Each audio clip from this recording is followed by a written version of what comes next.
Hello heroes, welcome back to another video. My name is Candice Latham, and this channel is all about helping you defy the odds, build wealth, and think differently.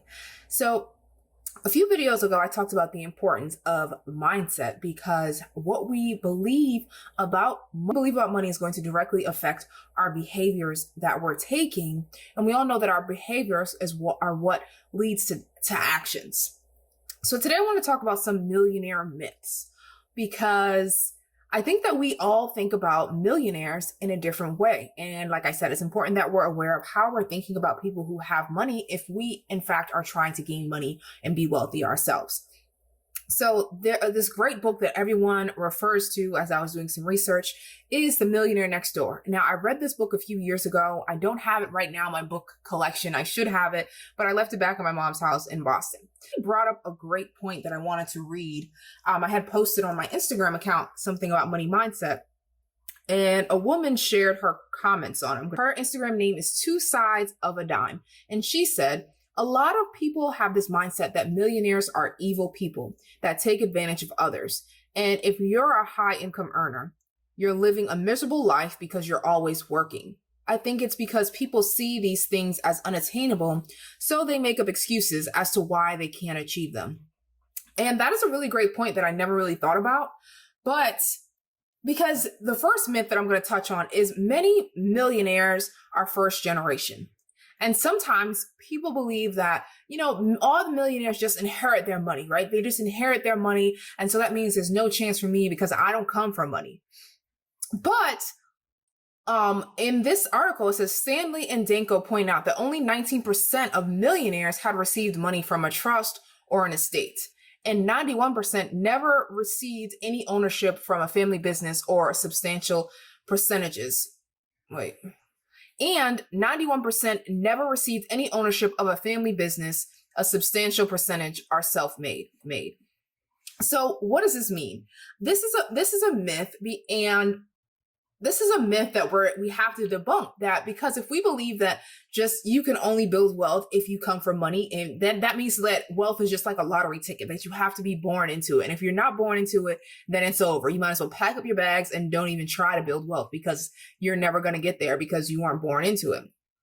But that's not true. And that the statistics show that you can be a millionaire. Okay. You don't have to be born into it. Most millionaires are first generation. So there's hope for you. So the second myth is that our millionaires are living this lavish, expensive, fancy lifestyle. Now, don't get me wrong. Some of them probably are living lavishly. But in chapter 4 of the book Millionaires Next Door, I'm going to leave the link for that book below if you want to check it out and give it a read. It's in the chapter 4 where it says you are not what you drive. It says that millionaires believe that their financial independence is more important than displaying high social status, right?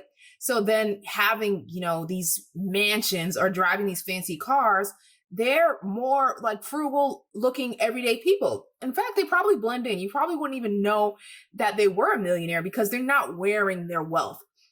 And I think sometimes in the Black community, we want to wear our wealth so that we look wealthy, right? So we're trying to impress other people, when in reality, the real people that have wealth don't realize that they don't have to impress anyone. And so they can put their money in other places because they're not validated by other people. And so I think it's really powerful to get to a point where, I'm going to use this money to build wealth, right? And do smart things with my money and get ahead and not worry about buying these nice things just to impress other people. And that doesn't mean that you don't have nice things. You can still have nice things, but I think that it's important to understand why you have these nice things. What are your thoughts behind why you want these material possessions? And are these material possessions going to set you back? Can you be using that money for something else? So that is my only point on that. So that's the myth number 2, is that millionaires are, living this flashy, glamorous lifestyle. Third myth that I want to debunk is that sometimes we think that millionaires are just, people that just want to get a good, rich, quick scheme. They just scamming people out of their money and they just want a kind of fast way to build wealth. They built their wealth so fast. But in reality, millionaires take decades to get there. And in the book, it says that the average millionaire is actually age 57. That means we have plenty of time to let our money grow, to let our actions work for us, and to reach this goal. I think that sometimes when we're on these social media networks, it's so easy as for us to just see people living glamorous lives, and they're young and they're in their 20s and they're trying to reach the Forbes 30 by 30 list. But I think it's important that there is still a lot of wealth being built, after the age of 30, after the age of 40, in their 50s. Even the KFC founder, I believe he was like retired when he started KFC. Millionaires didn't become millionaires until they were in the ages of 50 or 60. So there's still time. You don't have to rush, right? And in reality, building wealth takes time. It's going to take time for your money to grow. It's going to take time for you to take action. It's going to take time for just things to be in alignment. But I think that it's important in your youth to just make sure that you're getting your mind on the right track, that you're taking the right actions, and that you know where you want to be so you can start taking action to actually get there. Taking the right actions, and that you know where you want to be so you can start taking action to actually get there. But that's all I have for you guys today. It's a quick video on just 3 myths that I just wanted to debunk 3 myths that you might have about millionaires, because again, what we believe about people really does affect our life. It affects our habits, and it affects the moves that we're making on a day-to-day basis. If you guys are not already signed up for my email list, make sure you are signed up. Hit the link in my description box to get your free net worth tracker.